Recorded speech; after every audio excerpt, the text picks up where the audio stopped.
Ти ще ме питаш. Да. Айде! Здравейте, с Тунджи съм тук. Изключително удоволствие за мен да се запозная с този човек. Той е от група Зона С и искам да му питам няколко въпроса. Кои са Зона С в момента? Зона С, това са Васил Пармаков и Веселин Веселинов Еко и аз естествено, защото мен ме интервюирате. Все още ли всички сте от Зона С на София?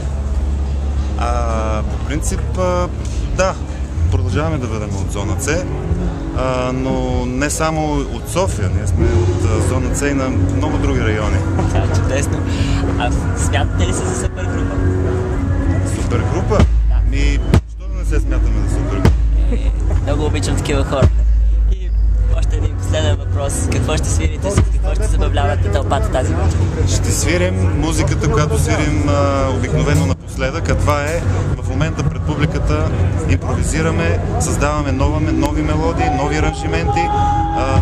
Слушателите като слушат имат усещане, че това нещо е създадено, репетирано преди това, поне най-малко 3 месеца, а то се създава пред тях и по този начин, което много ме радва, защото успяваме така да го аранжираме в момента. Jam session, не? Като нещо такова, но